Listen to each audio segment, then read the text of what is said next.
Hello everyone and welcome back to round 2 of the Tata Steel Chess Tournament 2021 in a really exhausting game between David Anton Giharo and Magnus Carlsen. This is David Anton's first game against world champion Magnus Carlsen in classical time format, so of course he wants to do very well, and this one was, it was really wild. It took over 6 hours and, let's just see what happened here. This game is not for everyone, so, just a fair warning. So Anton opens with e4, and Magnus, of course, when he faces e4, he more often than not goes for his Sicilian, which is something he prepared very well. He played it in every game against Fabiano Caruana in their 2018 World Chess Championship match. So it's fair to assume for David Anton that Magnus will go for this. Knight to f3, we have knight to c6, and now not going for the open Sicilian right away, but first knight to c3. And now he wants to see whether Magnus will go g6, e5, e6, or whatnot. Magnus goes for g6, he wants to fianchetto his dark square bishop, and now David Anton strikes in the center. We have d4, captures on d4, knight captures, and now with bishop to g7 we've transposed into the accelerated dragon variation of the Sicilian defense.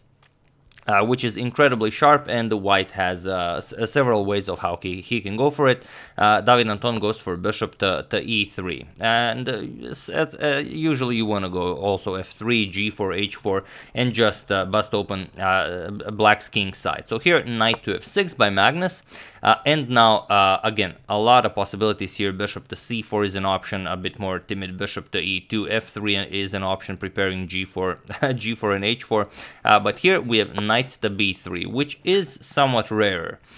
We have d6 and now f3. And here Magnus went into a pretty deep think, almost 20 minutes, maybe some 18 and a half, and he played bishop to e6. And the last time this position was on the board, it was in 2006. So it's very unlikely that David Anton has this prepared, but who knows, as he also needs to do something about this. So it looks kind of weird blocking your own e-pawn, but Magnus of course knows what he's doing. So queen to d2, David Anton prepares the castle queenside, and now d5 by Magnus. And there is only one game in the database that reached this exact same position, and here Magnus is asking David Anton whether he wants to just trade down into an endgame, or does he want to keep the pressure, because there is kind of some pressure on David Anton, as he does have the white pieces, so he might want to go for a win here. But that's easier said than done when you're playing in classical against Magnus. So here, basically, if you trade off everything, for example, e captures, knight captures, queen captures, just everything comes off the board, captures, let's say c3. It's a pretty equalish endgame, but white really achieves absolutely nothing. So it's kind of like throwing away the white pieces, and just because you have an equal position against Magnus Carlsen on move 11 doesn't really mean all that much. So here, instead, after this d5 move, he goes for bishop to b5, and this is a new move in the position. It was never played before, so already as of move 10, we have a completely new game. So Magnus, of course, doesn't want to allow this bishop to capture the knight, so maybe he would have to ruin his pawn structure. So first he goes d captures on e4. We have queen captures on d8. Magnus offers a queen trade. David Anton accepts. Rook captures on d8, and now f captures on e4. And now Magnus just goes bishop to d7. He could also just castle, but like I said, he doesn't want to allow captures, and then of course you also lose the a7 pawn. So you have to do something about that. So after f captures on e4, we have bishop to d7 by Magnus. For the moment, going back, kind of blocking your own rook. But again, it's all with a good idea. And here, if you go for this doesn't really work, because then black will have an attack on the e4 pawn. Bishop captures, and now if you capture on a7, then you lose the e4 pawn.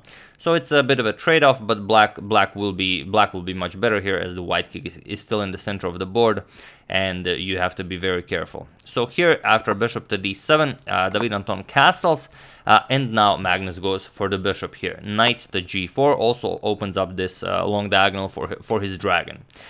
We have bishop to c5 now, getting the bishop out of harm's way, and now Magnus does something that kind of seems anti-positional, but it really isn't. And the word anti-positional kind of lost meaning since the appearance of the engines in chess, as now even humans can play anything. So here bishop captures on c3, and if this game was played, let's say in 1978, they would say, oh, this is a terrible positional mistake. Why would you give up your strong dark square bishop? But here it's actually the strongest move recommended by the engine, as it ruins white's pawn structure. Now, as you can see, white has 4 pawn islands, black has only 2, and Magnus will of course try to take advantage of this. He plays b6, kicks away David Anton's bishop, and now bishop to g1. And both players are doing relatively well here on the clock. David Anton is on some 50 minutes and Magnus some 55 minutes. You could have also gone to a3, which is also possible, keeping the bishop on this diagonal, but David Anton prefers bishop to g1. So here Magnus centralizes his knight, knight c to e5, offers a trade of light square bishops, and we have bishop back to d3. Bishop to a6 was also a possibility. Just keeping an eye on that c8 square, not allowing the rook to get to c8. But like I said, white prefers to go all the way back. So instead, we have bishop back to d3. And now we have bishop to a4. And now, what is Carlsen's plan here? Well, he does have some tricks up his sleeve. For example, if you play something like knight to d4, then you can go knight captures on d3. Now the pawn cannot capture because the rook would hang here, so you'd have to capture with the rook and then just knight e5, and black gets a lot of activity here. You can go rook to c8, go after this pawn once the rook moves, and it's a nice position for black. So instead of after this bishop to a4, we have rook bishop to d4. Now pinning Carlsen's knight here, it cannot move. Of course, the rook is on h8. And here, well, Magnus could play f6, but it's very tricky because, of course, white will play h3, kick away this knight, and then black wants to capture here to ruin black's pawn structure. But Carlsen could always trade just knight captures with check, c captures, and now Magnus even has this trick of rook captures on d4. For example, if knight captures, then you go knight f2, you fork the rooks, and after, let's say, rook d to f1 attacks the knight, now you trade here, captures, captures, and again you get to this endgame where white has 3 pawn islands, black has 2, but it's a bishop against the knight. Black will always be a little bit better, as the bishop can cover more ground, as we have pawns on both sides of the board. So instead, after bishop to d4, Magnus goes for the immediate. Knight captures on d3 with check, c captures on d3, and now he eliminates the defender of the f2 square. So rook captures on d4, c captures on d4, or you could capture with the knight and allow bishop captures on d1. You're losing one of the rooks. So David Anton prefers to strengthen his center, even though it kind of messes up the pawn structure, but the center will be stronger. So c captures on d4, and now knight f2. Now Magnus goes after the rooks.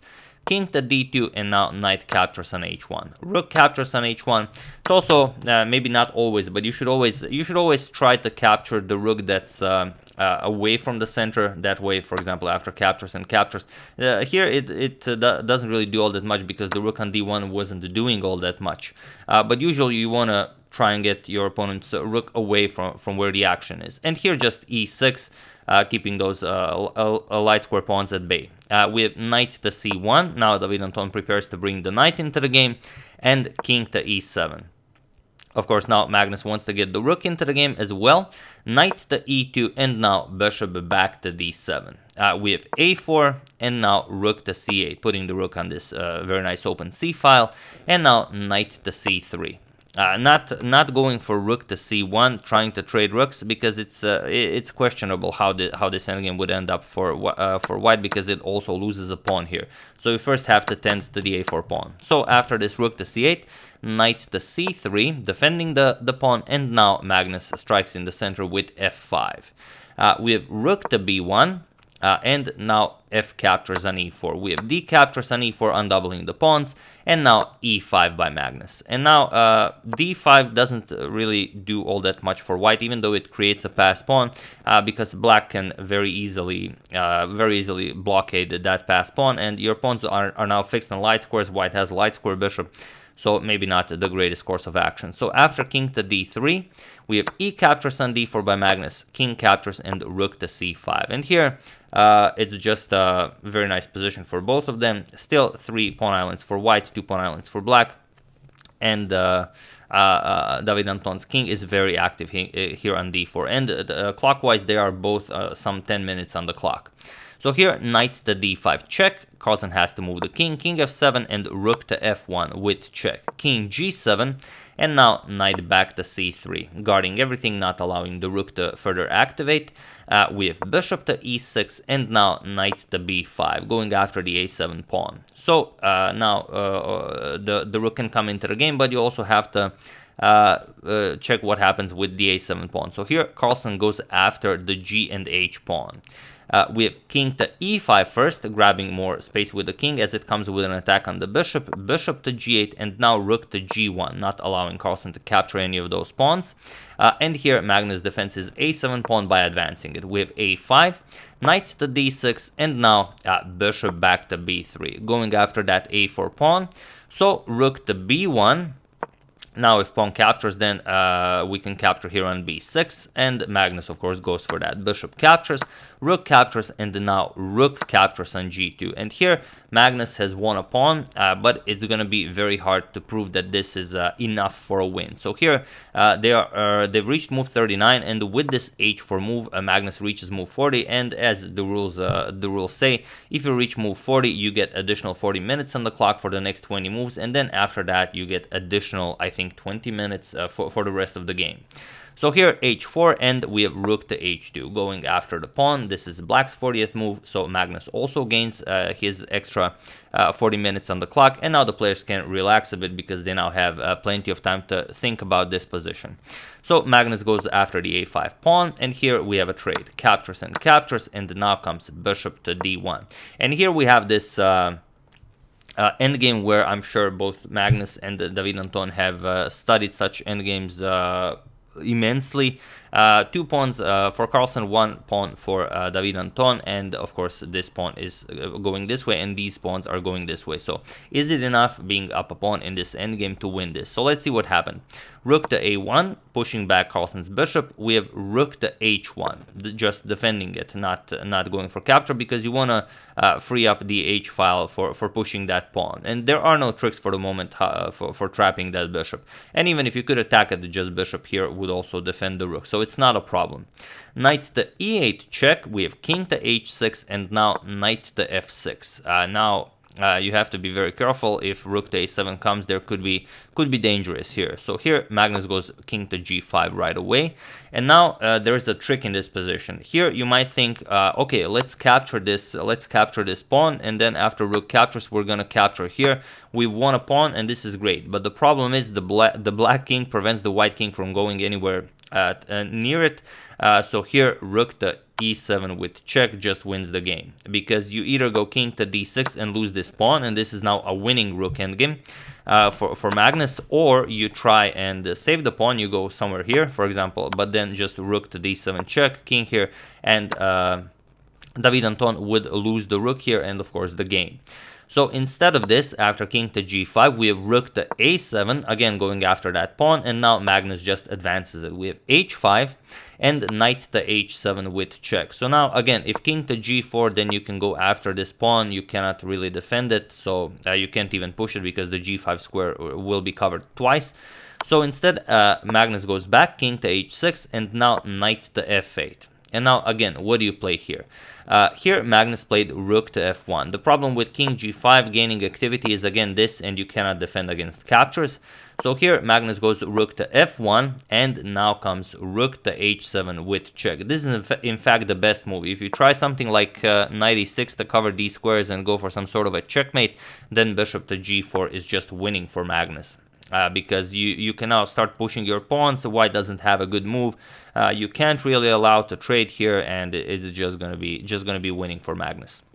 So instead, we have rook to h7 with check, king to g5, and now knight to e6 with check. We have king to h4, and now rook to g7, going after this pawn. And Magnus needs to defend it, so rook to g1.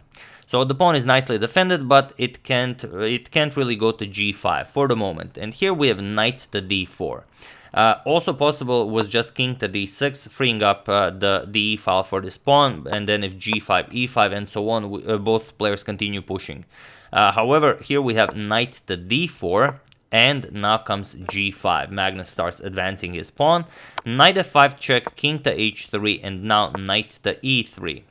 putting pressure on the bishop here. Magnus goes bishop to f3, and now king to f5. And again, the time on the clock is now very different. It's 4 minutes for David Anton and 36 minutes for Magnus. And now what do you do here? This pawn is under attack, and Magnus did think a lot in this position. He played king to h4, but it's actually very interesting what happens if g4 is played. This is just a very crazy line. King f4, now bishop back to e2. The bishop is under attack, and okay, for the moment it's defended, but if the pawn is pushed, then the bishop hangs.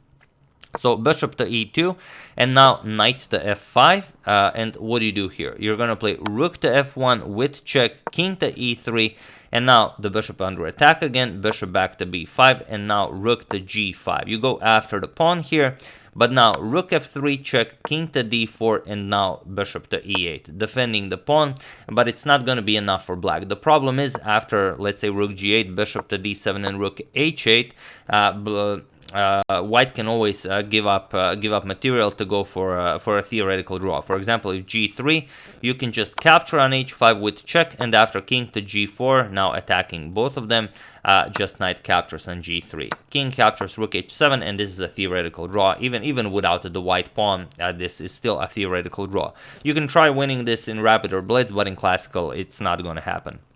So here, after king to f5, Magnus doesn't go for this. It's hard to say how far he calculated this, but he decides to defend it for the moment. King to h4.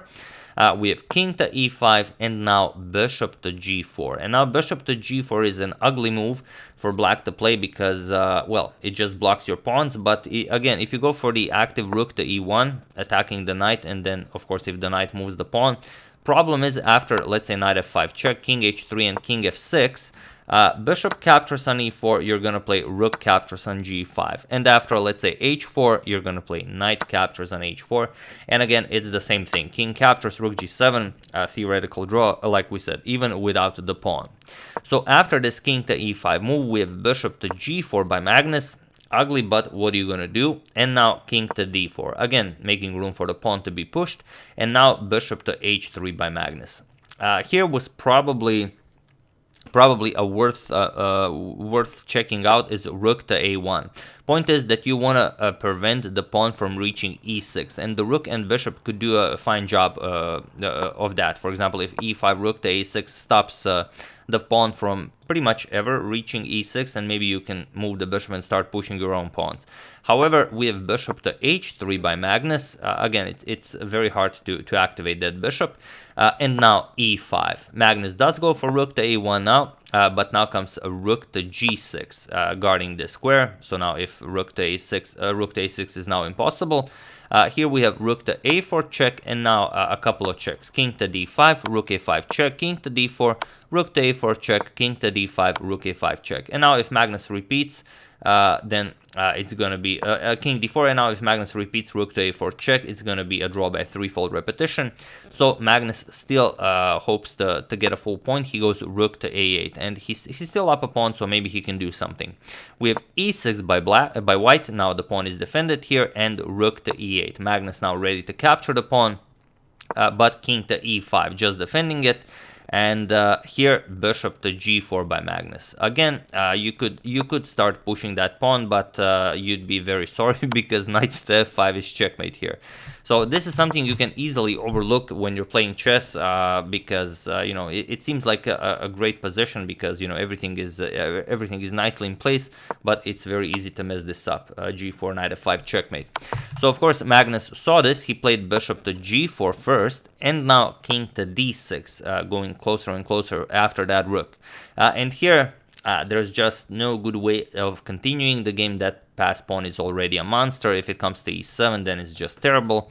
So here Magnus decided to go for rook captures on e6. We have rook captures on e6, bishop captures on e6, king captures on e6, and now king to g3. Again, g4 is nice, but for example, after g4, king to f5, and you go g3, it's not a problem. Knight to g2 check, and you can just continue with checking. Knight to e1, and now again, it's a problem. g2, knight captures, king captures, and you will win the pawn as well. You're just that one square too short. For example, king here king captures, and it's a draw by insufficient material. So instead, after this king captures on e6, Magnus tried king to g3, now just clearing the h file for his pawn, king to f5, and now Magnus went for king to f3. Problem is, if you go for h4, just knight to g4, and you can never win this. It doesn't matter. You can push the pawn, just king captures, and the pawn can never cross this square because the knight just captures it. And again, a draw by insufficient material. So here, after king f5, king to f3 was played, going after the knight, but this is now an official draw offer because it's a trade, knight for 2 pawns, which of course David Anton accepted. And after 6 gruesome hours, 6+, the game ends in a draw. And big congratulations to David Anton for getting a draw against the world champion in his first ever classical game against Magnus. So yeah, really a wild one. There was never a like a forced winning line. There were some better options maybe, but those are, you know, for a human to spot. I don't think so. So it was a pretty wild game. Magnus offered him an early draw, like we mentioned, in that position where he could have just traded everything in the center of the board here when Magnus played d5. So everything could have been traded here, and then you just played this position against Magnus. But David Anton went for something more. He tried. It didn't work out. Then it was Magnus who was pushing, and in the end, a draw. So quite a, you know, a struggle. So really tough game for both of them, and I'm sure David Anton is very happy with his result. Magnus not as much probably, but you know, you can't expect to beat someone with the black pieces in classical. That would be silly. So yeah, that's the game. Hope you guys enjoyed it. We're gonna cover some more games from Route 2, as there were some very interesting ones. I would like to thank Joachim Jonsson, Alexander Van, Jerry Goz, Jan William Van Galen, and GCB for a contribution to my channel, and also congratulations and thank you to Dmitry Glushchenko for becoming a top donor on the channel. Thank you a lot, sir. Really appreciate it. So yeah. Like I said, I hope you guys enjoyed it. As usual, you can check 2 of my previous videos here. Thank you all for watching, and I will see you soon, continuing the coverage of the Tata Steel, checking up on your wonderful suggestions, and whatever else happens in the chess world. So thank you all, I will see you soon, and have an excellent rest of your day.